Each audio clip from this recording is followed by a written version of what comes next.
বডিকে নিয়ে চিন্তা করতে হবে যে শরীর দিয়েছেন, এই শরীরের মধ্যে রব্বুল আলামিন কত দামি দামি অঙ্গ প্রত্যঙ্গ দিয়েছেন। শুধুমাত্র একটা অঙ্গের, একটা শরীরের একটা অংশের উদাহরণ দিলে রব্বুল আলামিনের যে নিয়ামত আমরা পেয়েছি, মৃত্যুর আগ পর্যন্ত রুকু করে সিজদা করে যদি আমাদের জীবনটা কাটিয়ে দিয়ে আল্লাহর শুকরিয়া আদায় হবে না? সুবহানাল্লাহ। রব্বুল আলামিন আমাদের গলার উপর মাথা দিয়েছেন, এই মাথার মধ্যে কি আছে? ব্রেইন আছে। কি আছে?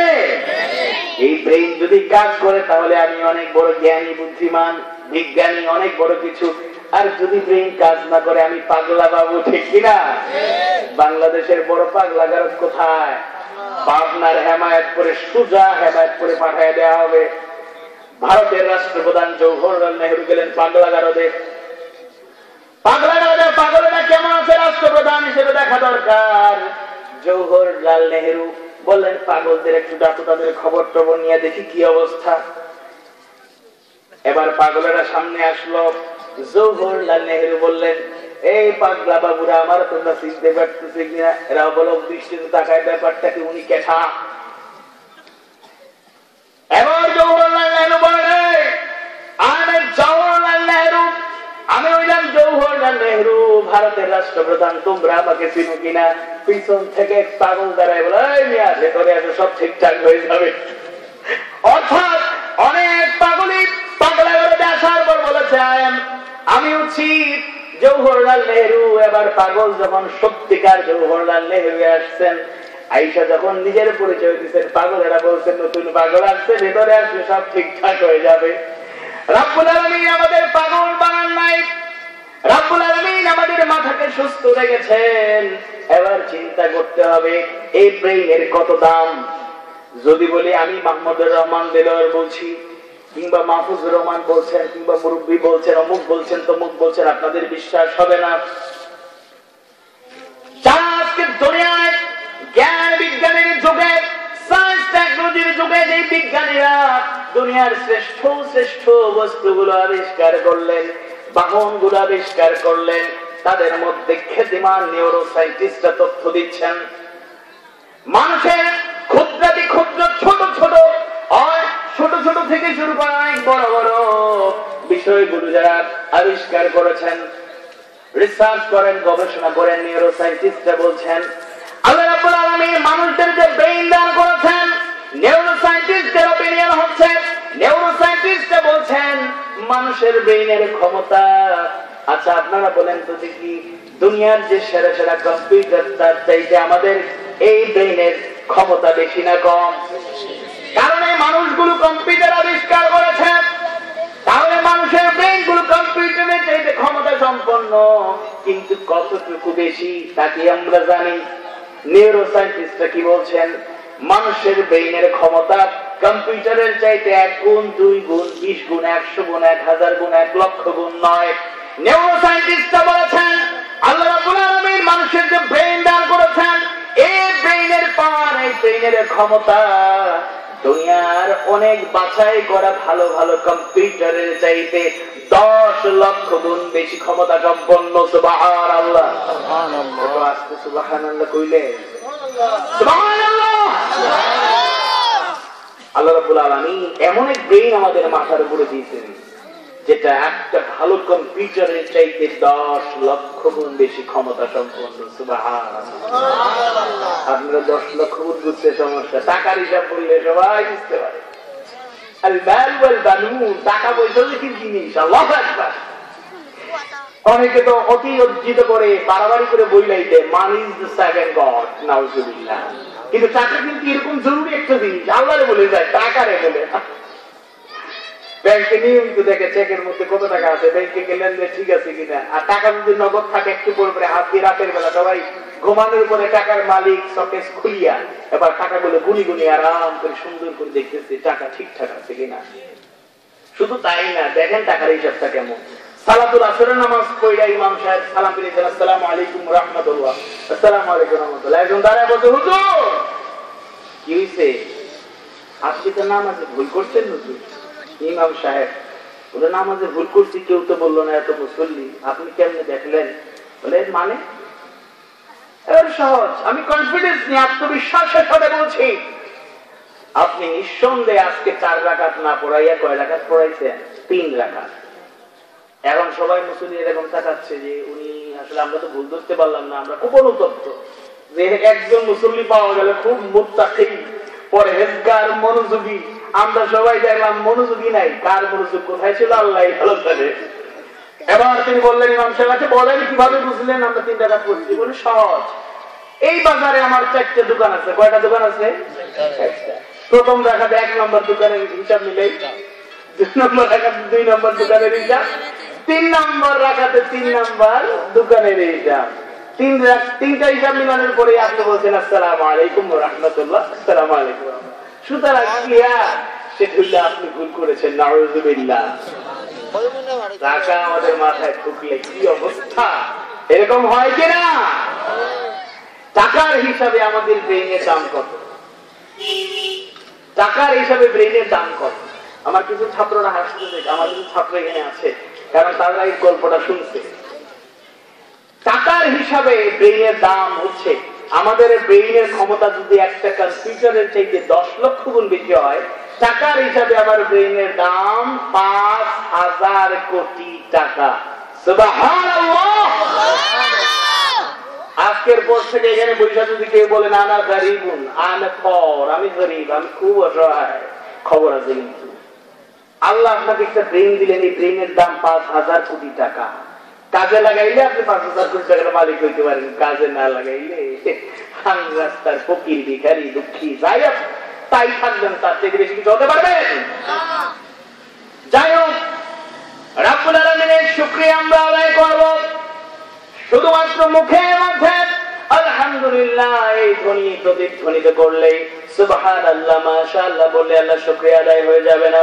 সূরা আয-যারিয়াতের 56 নম্বর আয়াতে রাব্বুল আলামিন ঘোষণা করেছেন, ওয়া মা খালাকাতুল জিন্না ওয়াল ইনসা ইল্লা লিয়াবুদুন।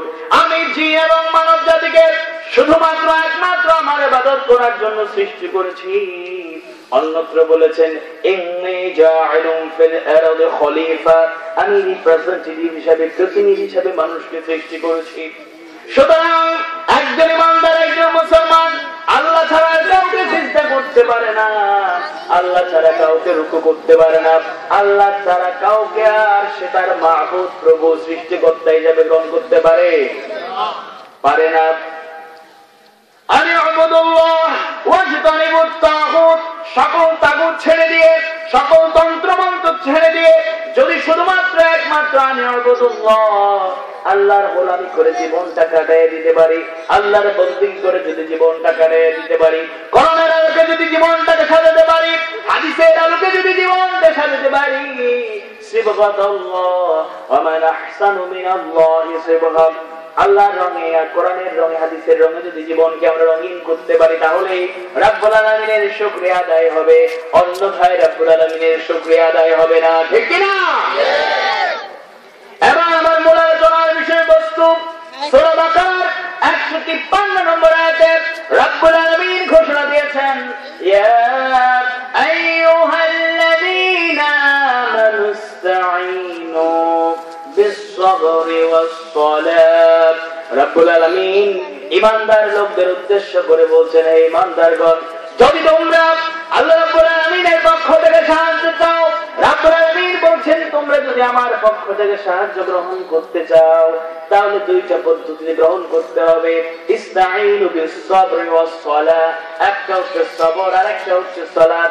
অর্থাৎ রাব্বুল আলামিনের পক্ষ থেকে যদি আমরা সাহায্য চাই, সাহায্য পাওয়ার প্রয়োজন হয়, তাহলে সবরের মাধ্যমে, সালাতের মাধ্যমে আল্লাহ রাব্বুল আলামিনের কাছে সাহায্য চাইতে হবে। ঠিক কিনা? আল্লাহ রাব্বুল আলামিন দুনিয়াটাকে সুন্দর করে সৃষ্টি করেছেন, সব নিয়মের মাধ্যমে চলছে, নিয়মের বাইরে কিছু চলছে। যখনই সূর্য উদিত হয় আমরা তখন বুঝি দিনের সূচনা হয়েছে, দিন শুরু হলো। আবার যখন সূর্য অস্ত গেল তখন কি শুরু হলো? রাত শুরু হলো।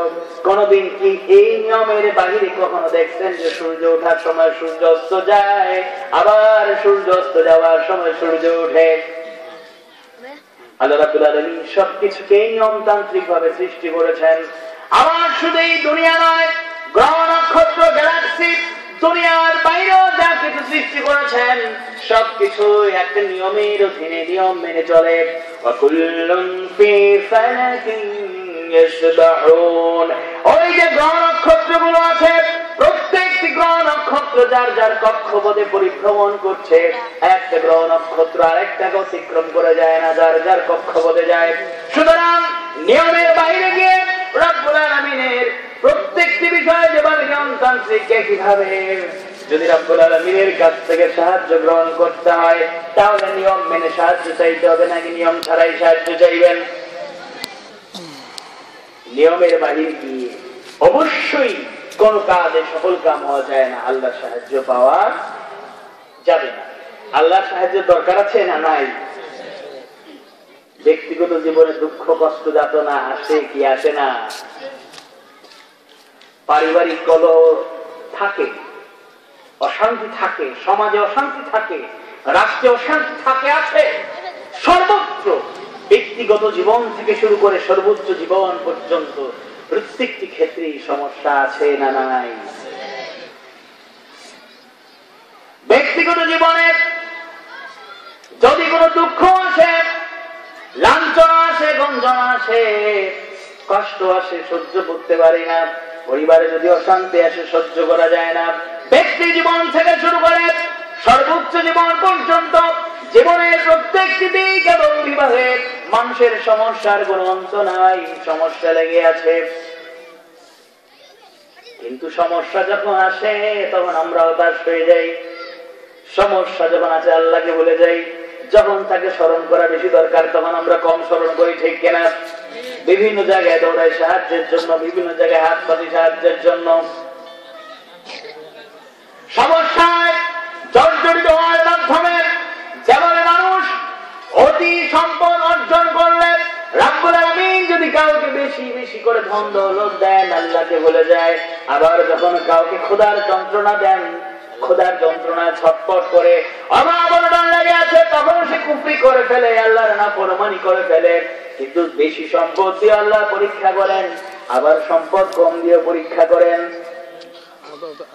সম্পদ বেশি থাকলেও ঈমান মজবুত থাকতে হবে। আবার অভাব অনটন দুঃখ কষ্ট যদি থাকি, ঋণগ্রস্ত যদি থাকি, সমস্যায় যদি থাকি, সেই সময় ঈমানকে মজবুত রাখতে হবে। হযরত আনাস বিন মালিক রাদিয়াল্লাহু আনহু থেকে বর্ণিত হাদিস, কিয়ামতের দিন একজন জাহান্নামীকে জাহান্নাম থেকে উত্তোলন করা হবে, উত্থিত করা হবে।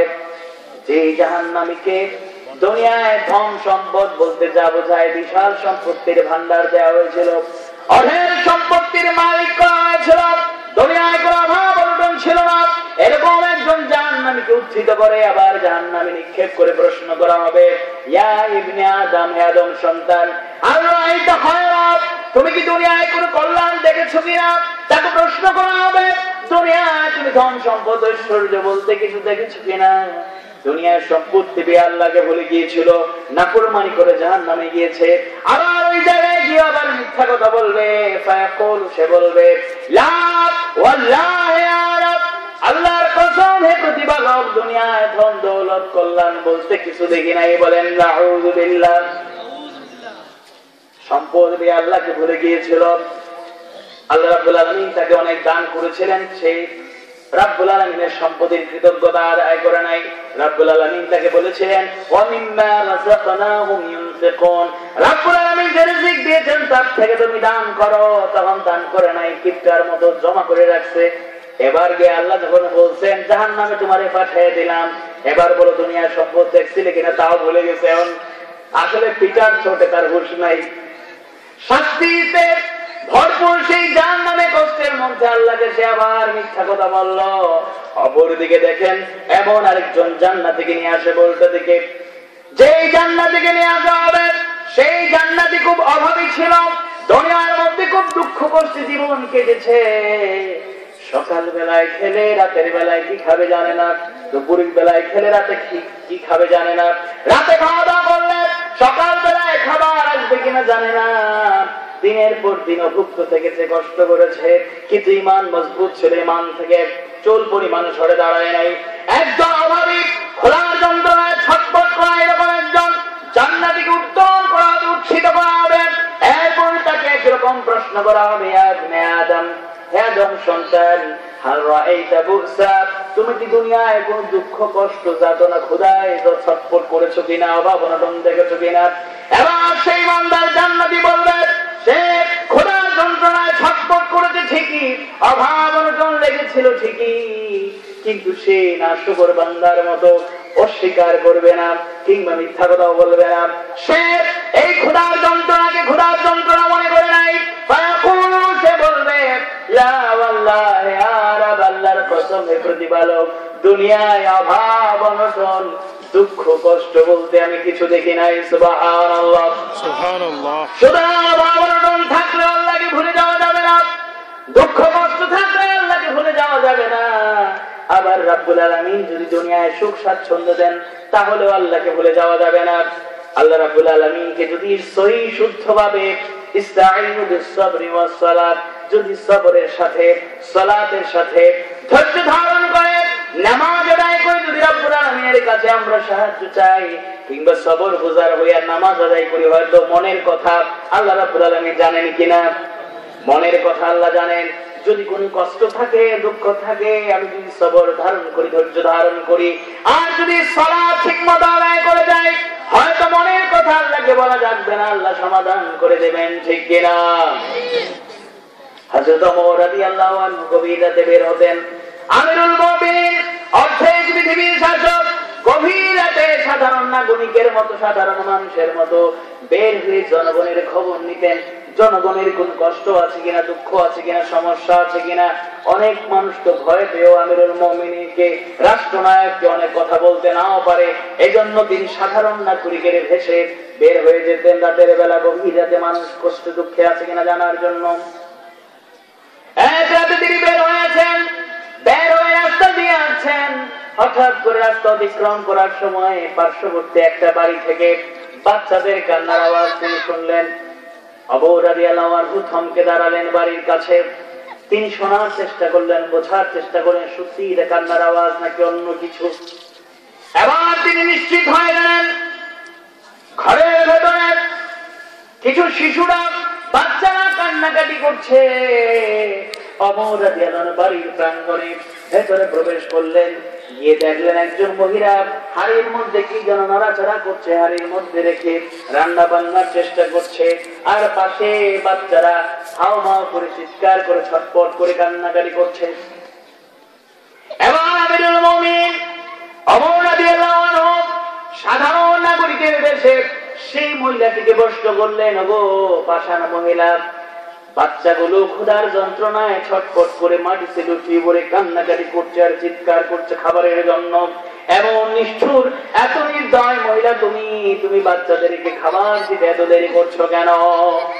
এবং সেই মহিলা ওমর রাদিয়াল্লাহু আনহুর পরিচয় জানলাম, সাবেক আপ্লুত হয়ে গেল, সাবমান বোধ করলো, মনে করলো এরকম একটা অজানা লোক আমাকে না জেনেই ভুল বুঝতে পেরেছে।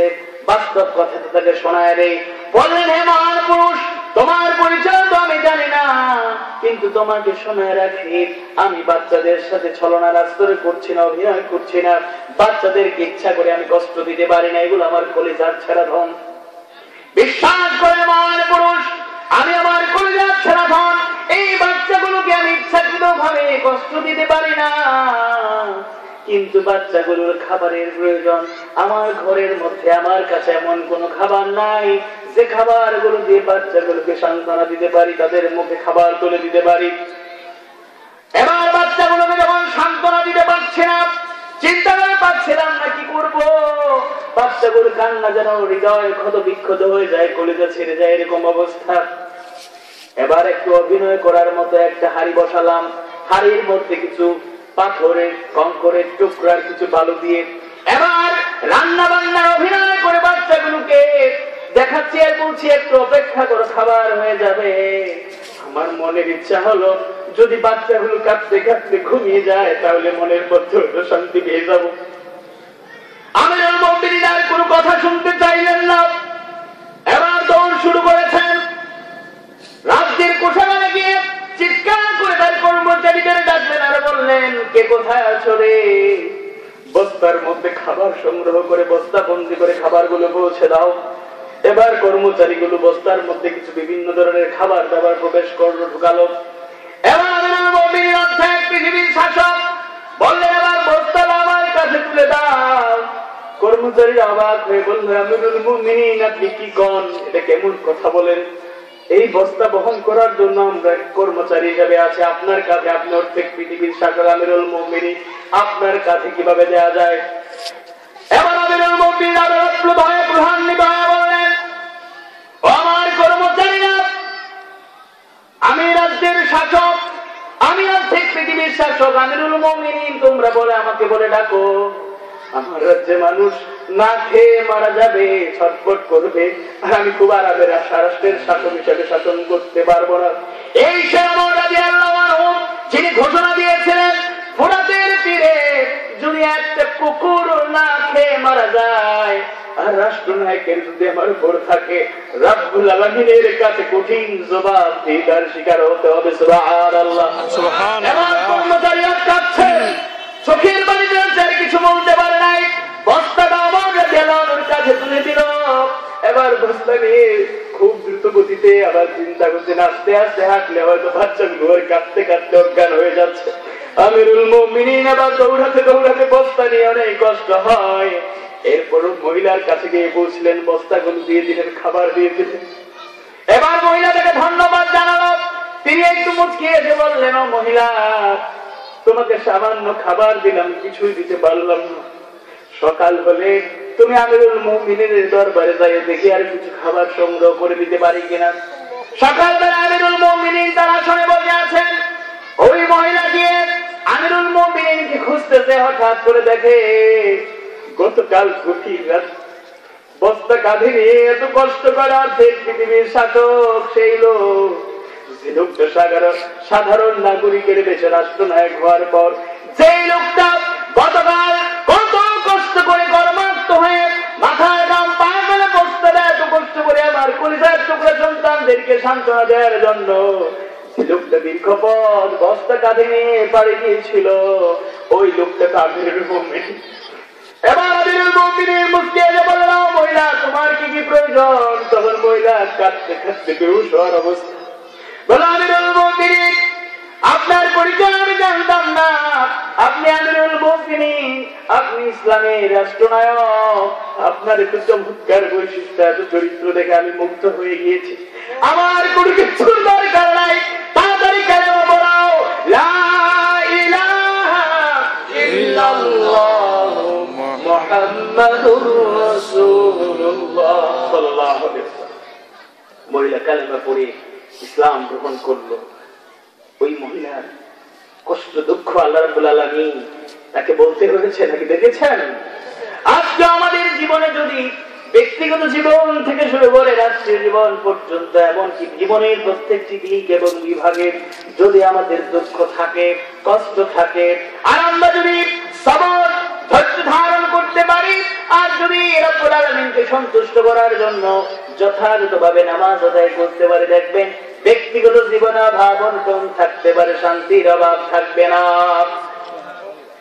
দুঃখ কষ্ট আমাকে ভারাক্রান্ত করতে পারে, পদে পদে আমি হতাশ হয়ে যেতে পারি, কিন্তু ঈমানের নূর যদি আমার থাকে, যদি মনে হয় দুনিয়ার শান্তি আমার আসল শান্তি নয়, এই দুনিয়াতে ওয়ানচান সামান্য, কুল্লু নাফসিন যায়কাতুল মাউত, ম্যান ইজ মর্টাল। আজরাইল আলাইহিস সালাম আসার পর এক সেকেন্ড থাকা যাবে না। এই দুনিয়ার জীবন হয়তো 10 বছর, 20 বছর, 50 বছর, 100 বছর, তার চাইতে খুব বেশি না, কিন্তু মৃত্যুর পরের যে জীবনটা শুরু হবে সেই জীবনের কোনো শেষ নাই। বছরের পর সেকেন্ডের পর সেকেন্ড যাবে, মিনিটের পর মিনিট যাবে, ঘন্টার পর ঘন্টা যাবে, দিনের পর দিন যাবে, সপ্তাহের পর সপ্তাহ যাবে, মাসের পর মাস যাবে, বছরের পর বছর যাবে, 1 বছর যাবে, 100 বছর যাবে, 1000 বছর যাবে, লক্ষ বছর যাবে, কোটি বছর যাবে, যে জীবনের কোনো শেষ হবে না। আগে যে হাদিস শুনিয়েছি, ওই জান্নাতি লোকটা দুনিয়ায় খুব বেশি কষ্ট করেছে, অভাব অনটন ছিল, কিন্তু ঈমান মজবুত থাকার কারণে সে জান্নাত প্রাপ্তি তার পক্ষে সম্ভব হয়েছে। ইন্নাল আবরারা লাফি নাঈম ওয়া ইন্নাল ফুজ্জারা লাফি জাহিম। যদি দুনিয়ার জীবনে পুণ্য কাজ করতে পারি, রব্বুল আলামিনের গোলামি করতে পারি, তাহলে রব্বুল আলামিন আমাদেরকে অবশ্যই জান্নাত দেবেন। আর যদি পুণ্য কাজ করতে আমরা ব্যর্থ হয়ে যাই, নিশ্চয়ই জাহান্নাম অপেক্ষা করছে। এবার আপনাদের জানাতে চাই, সবর বলতে আমরা মোটামুটি বুঝি, এরপরও কয়েকটা অর্থ আপনাদের বলতে চাই। একটা অর্থ হচ্ছে, সবরের অর্থ হচ্ছে ফল লাভের জন্য স্থির না হওয়া। আমি বিপদে পড়েছি, রব্বুল আলামিনকে বলেছি, সাথে সাথে যদি চলে না আসে তাহলে আমরা ভারাক্রান্ত হয়ে যাই। মনে করি অনেক সময় বিপদ আসলে 5-6 বছর থেকে আমার জমিনে ফসল ভালো হচ্ছে, আমি আলহামদুলিল্লাহ বলছি, শুকরিয়া আদায় করছি, কিন্তু একটা বছর ফসল নষ্ট হয়ে গেল, আবার নাফরমানি করছি, বলতেছি আল্লাহ আমাকে গজব দিয়ে ধ্বংস করে দিল। বলেন না আউযুবিল্লাহ। কষ্ট দুঃখগুলো গজব হিসেবে গ্রহণ করবেন না। সূরা আল-কাবুতের 2য় আয়াতে রব্বুল আলামিন বলছেন, আহসিবান নাস, লোকেরা কি মনে করে নিয়েছে, আইয়ুতরাকু, তাদেরকে ছেড়ে দেওয়া হবে, আইয়াকুলু, তারা বলল, আমান্না, আমরা ঈমান এনেছি, ওয়া হুম লা ইফতানুন, তাদেরকে কি পরীক্ষা করা হবে না? অবশ্যই পরীক্ষা করা হবে। কি দিয়ে পরীক্ষা হবে?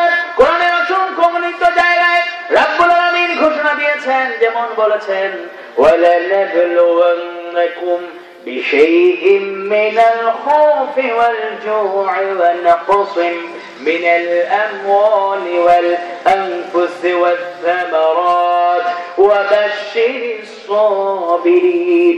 রব্বুল আলামিন আমাদেরকে ভয় দিয়ে পরীক্ষা করবেন, খোদার যন্ত্রণা দিয়ে পরীক্ষা করবেন, জানমালের ক্ষতি দিয়ে পরীক্ষা করবেন, ফসলাদি নষ্ট করে পরীক্ষা করবেন। কিন্তু ঈমানদার লোকেরা কোন কষ্ট দুঃখ আসলে এটাকে পরীক্ষা বলবে না, বরং এটাকে সে মনে করবে না, এটাকে গজব মনে করবে না, মনে করবে পরীক্ষা। এই জীবন এবং মৃত্যু সম্পর্কে রব্বুল আলামিন বলেছেন, আল্লাযী খালাকাল মাউতা ওয়াল হায়াতা লিয়াবলুয়াকুম আইয়ুকুম আহসানু আমালা। জীবন মৃত্যু এমনিতে রব্বুল আলামিন সৃষ্টি করেন নাই, জীবন মৃত্যু সৃষ্টি করেছেন মানুষকে পরীক্ষা করার জন্য।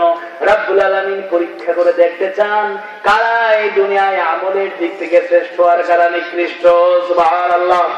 যারা আমলের দিক থেকে শ্রেষ্ঠত্ব অর্জন করবে তারা নিঃসন্দেহে রব্বুল আলামিনের প্রিয় গোলাম হিসেবে সবর গুজার হওয়ার কারণে, অস্থির না হওয়ার কারণে সে কল্যাণ পাবে নাকি অকল্যাণ পাবে। সবরের দ্বিতীয় অর্থ হচ্ছে তিক্ত স্বভাব পরিহার করা।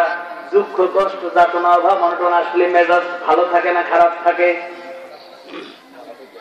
আল্লাহ রাসূলের কত দুঃখ কষ্ট ছিল, তিনি কি সবসময় গোমরা হয়ে থাকতেন? আল্লাহ রাসূল সাল্লাল্লাহু আলাইহি ওয়াসাল্লামের ব্যাপারে রব্বুল আলামিন বলেছেন, তিনি দুনিয়াবাসীর জন্য রহমত, ওয়া মা আরসালনাকা ইল্লা রাহমাতাল লিল আলামিন।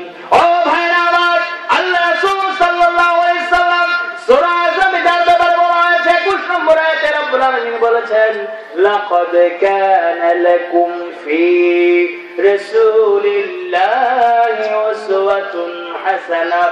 রাসূল সাল্লাল্লাহু আলাইহি ওয়াসাল্লামের জীবনী রয়েছে আমাদের জন্য সর্বোত্তম আদর্শ। কেমন আদর্শ দেখেন, সাহাবায়ে কেরাম অনেকেই ছিলেন যাদের খাবার ঠিক মতো জুটতো না, রাসূল নিজে ক্ষুধার্ত থাকতেন।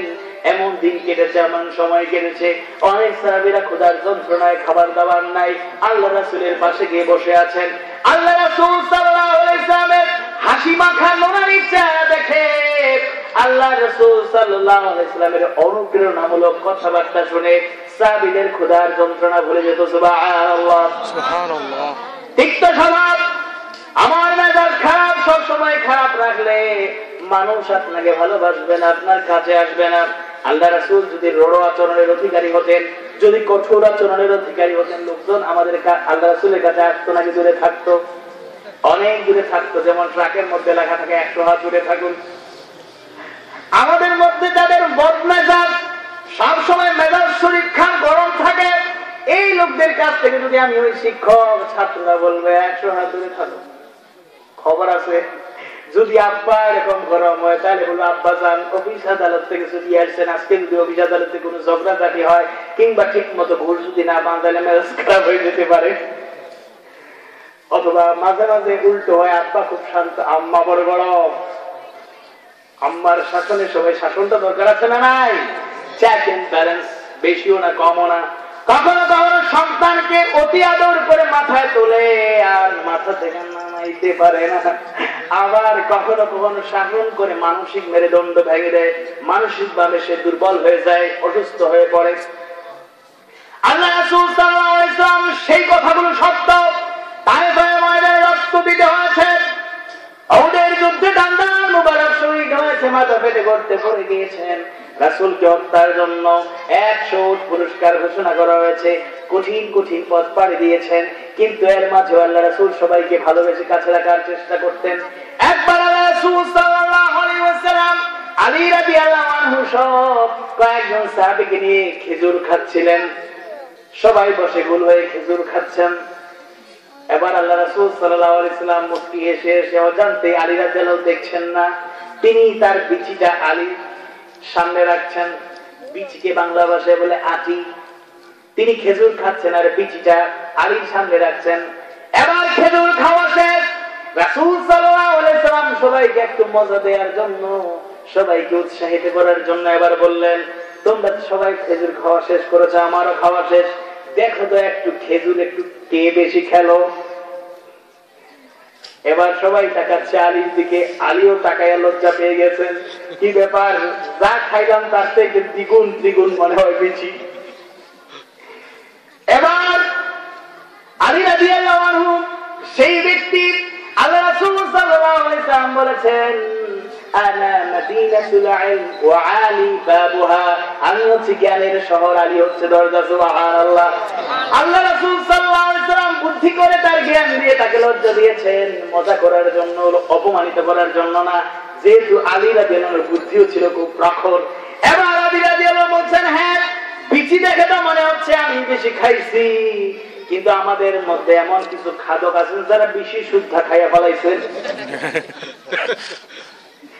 সাহাবীদের জন্য খুব উৎসাহদায়ক না? শুধুমাত্র গোমরা থাকলে চলবে না, হাসি মুখে আমাদের বাচ্চাগুলোকে সুন্দর করে গড়ে তুলতে হবে, সবার সাথে সুন্দর মোলায়েম আচরণ করতে হবে। এক ভিক্ষুক অভাবী লোক এসে বলল, ইয়া রাসূলুল্লাহ, ইয়া হাবিবাল্লাহ, আমি তো ভিক্ষা করি, বাহন হিসাবে একটা উট পাইলে খুব ভালো হইতো, ব্যবস্থা করে দেন। আল্লাহ রাসূল সাল্লাল্লাহু আলাইহি ওয়াসাল্লাম তার দিকে তাকায়া মুচকি এসে বললেন, তোমাকে তো উট দেয়া যাবে না, তবে হ্যাঁ তোমাকে একটা উটনির বাচ্চা দেয়া যাবে। যেমনে বলছেন উটনির বাচ্চা দেয়া যাবে। এবার সেই ভিক্ষুক অবাক হয়ে বলল, ইয়া রাসূলুল্লাহ, উটনির বাচ্চা দিয়ে আমি কি করব? আল্লাহ রাসূল মুচকি হেসে বললেন, হায় রে বোকা ভিক্ষুক, ভিক্ষা করে বুদ্ধি রাখো না, কোন যে উটটা তোমাকে দেব এই উটটা তো কোনো না কোনো উটনির ঘরেই জন্ম নিয়েছে, ঠিক না? এটা বলে কি করলেন, একটু আনন্দ দিলেন, উৎসাহ দিলেন। সুতরাং অভাব, দুঃখ, কষ্ট, যাতনা আমাদের জীবনে আসতে পারে, কিন্তু সব সময় মেজাজ খান গরম রাখবেন না। যদি মেজাজ গরম হয়ে যায়, চোখ বন্ধ করে আউযুবিল্লাহি মিনাশ শাইতানির রাজিম কয়বার পড়ে নেবেন, শয়তান দূর হয়ে গেলে রাগ ঠিক হয়ে যাবে। তবে হ্যাঁ, কখনো কখনো কিছু কিছু সময় যেভাবে আল্লাহ রাসূল সাল্লাল্লাহু আলাইহি ওয়াসাল্লাম সাহাবীদেরকে রহমাও বাইনাহুম, নিজেদের মধ্যে রহমদিন হতে বলেছেন, আবার বাতিল অন্যায়ের ব্যাপারে শিদ্দাও আলাল কুফফার, কঠোর হতে বলেছেন, কঠোর না হইলে কি যুদ্ধ করা যেত? সুতরাং আমার চোখের সামনে যদি কোনো অন্যায় থাকে, অবিচার থাকে, জুলুম থাকে, অন্যায় কাজ হয়, আমি হয়তো কড়াকড়ি ভাবেই সেটাকে শাসন করব, কিন্তু সব সময় শাসন অহংকার, আমি ইসরাফিলের সিংহার মা অহংকার, এরকম যাতে বিদ্রোহী কবির মতো বিদ্রোহী কবিতা না হয়। আবার বেশি, আমি আগেই বললাম, বেশি একটু সুযোগ দিলে মাথায় ওঠে, খবরদার মাথায় ওঠার সুযোগ দিবেন না, কোমরের লেভেলে রাখবেন, এরপরে তুলবেন না, বাচ্চাদের নিচে রাখেন, সে আস্তে আস্তে বড় হবে, কোন সমস্যা নাই। সবরের তৃতীয় অর্থ হচ্ছে লোভ লালসায় পড়ে সিরাতে মুস্তাকিমের পথ পরিহার না করা। আমাদের জীবনে লোভ লালসা আসতে পারে, ধন দৌলতের চাকচিক্য মায়া ময়াচ্ছন্ন হয়ে যেতে পারি, দুনিয়ার লোভ লালসা আমাকে বিভ্রান্ত করতে পারে, কিন্তু কোন লোভ লালসায় সিরাতে মুস্তাকিমের পথ থেকে বিচ্যুত হয়ে যাবে না। সবরের আরেকটা অর্থ হচ্ছে ভয়ে ভীত সন্ত্রস্ত হয়ে সিরাতে মুস্তাকিমের পথ থেকে সরা যাবে না, ভয় করতে হবে কাকে? ইয়া আইয়ুহাল্লাযীনা আমানু তাকুল্লাহ হাক্কা